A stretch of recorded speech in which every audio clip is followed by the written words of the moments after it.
other members of staff of the commission. So Joash Amobiton, SAN. A round of applause for him. Order. We have Professor Malam Abdurazak Tuko Yusuf. We have also at this meeting with Dimis Belafia, the Chief Technical Memi, the Chief of Staff. So that the party chieftains that are here will introduce the Commissioner, Secretary of the Commission. By me, the Deputy National Secretary, Abraham, the National Chairman of INEC and others. All protocols duly observed. My name is Awaisu, standing also for the National Secretary. Mr. Chairman.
You recall that the Commission received a total of 171 letters of intent from associations seeking registration as political parties.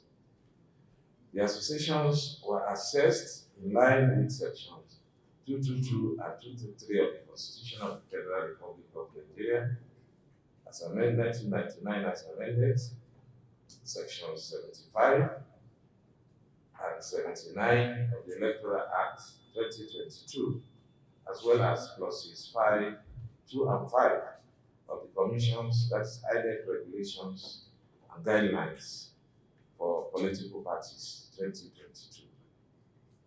Consequently, 14 associations that satisfied the initial pre-qualifications were invited to proceed to the next stage. Of these, 8 successfully uploaded their documents on the Commission's dedicated portal. The parties are stated here, but out of these 8, only 2 qualify for final assessment and verification of due compliance with the Constitution and the Electoral Act. After due consideration, only the Democratic Leadership Alliance was found to have complied fully with the requirement of the law. Between the Independent National Electoral Commissions, INEC, and leaders of political parties is the first since Professor Joash Amobiton, SAN, assumed office as chairman of the commission. Although the Interparty Advisory Council formally congratulated him on his appointment in October 2025, I once again extend our warm congratulations as we collectively take further steps toward consolidating, deepening and strengthening Nigeria's democracy ahead of the 2027 general elections. The responsibility before us is enormous. Nigerians' expectations for a better, stronger, and more prosperous democratic nations are exceedingly high. As the electoral umpire, INEC bears a profound constitutional duty. The Commission must remain independent, neutral, fair, firm, and decisive in conducting elections that are free, fair, credible, transparent, and inclusive.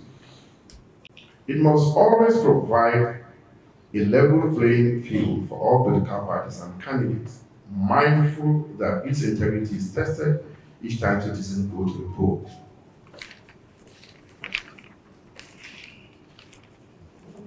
IPAC is aware of leadership disputes within some political parties and urges INEC to be guided strictly by the constitution of the respective parties when addressing